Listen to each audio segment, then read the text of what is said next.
ഞാൻ പൂവിന് പുതിയ പൂന്തന്നൽ എന്നും പറഞ്ഞൊരു പടം എടുത്തിട്ടുണ്ട്. ഭയങ്കര ഹോണ്ടിങ് സിനിമ. അപ്പോൾ ആ പൂവിന് പുതിയ പൂന്തന്നൽ അത് ഞാൻ തന്നെ റീമേക്ക് ചെയ്ത് തമിഴിൽ സൂപ്പർ ഹിറ്റായി, പിന്നെ കന്നഡത്തിൽ സൂപ്പർ ഹിറ്റായി, പിന്നെ തെലുങ്കിൽ ഹിറ്റായി, ഹിന്ദിയിൽ ഹിറ്റായി.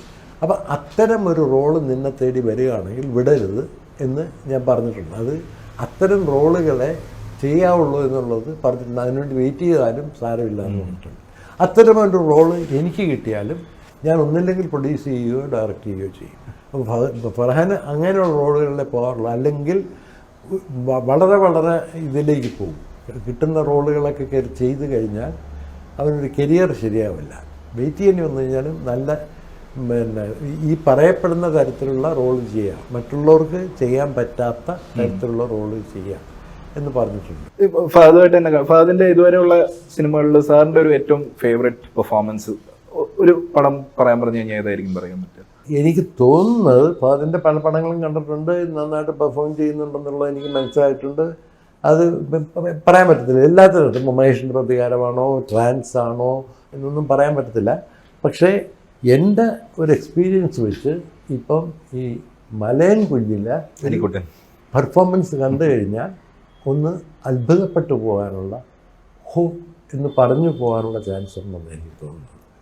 സാർ ഇപ്പം കാക്കോത്തിക്കാവിലോട്ട് ഇപ്പം മലയൻ കുഞ്ഞ് വരെ ഇപ്പം എങ്ങനെയാണ് ഒരു സിനിമ, ഈ സിനിമ ഞാൻ പ്രൊഡ്യൂസ് ചെയ്യാം എന്നുള്ളത് ഒരു സബ്ജക്റ്റ് എങ്ങനെയാണ് ചൂസ് ചെയ്യുന്നത്? ഇപ്പോൾ എന്താ ചന്ദ്രലേഖ എന്ന് പറയുന്ന സിനിമ, അതേ വർഷം തന്നെ അരിയത്തിപ്രാവ് എന്ന് പറയുന്ന സിനിമ സാർ ഇപ്പൊ പറഞ്ഞ പോലെ തന്നെ 3 വർഷത്തെ ഒരു ഗ്യാപ്പ് എടുത്ത് ആ സിനിമയും റെക്കോർഡ് കളക്ഷൻ നേടി. അതിനുശേഷം അതേ വർഷം തന്നെ ഒരു ഡയറക്ടറായും പ്രൊഡ്യൂസറായും ഏറ്റവും വലിയ ഹിറ്റുകൾ കിട്ടിയ ഒരു വർഷമായിരുന്നു 97. അപ്പൊ എങ്ങനെയാണ് ഈ ഒരു പ്രൊഡക്ഷനിൽ ഏത് കൈൻഡ് ഓഫ് സിനിമയാണെന്നുള്ളത് സാർ എങ്ങനെയാണ് ഓരോ തവണയും ചൂസ് ചെയ്യുന്നത്? അല്ല, ഞാൻ ഒന്നാമത്തെ കാര്യം, ഞാൻ അധികം പ്രൊഡ്യൂസേഴ്സിനെ എന്റർടൈൻ ചെയ്യാൻ എനിക്ക് പറ്റിയിട്ടില്ല.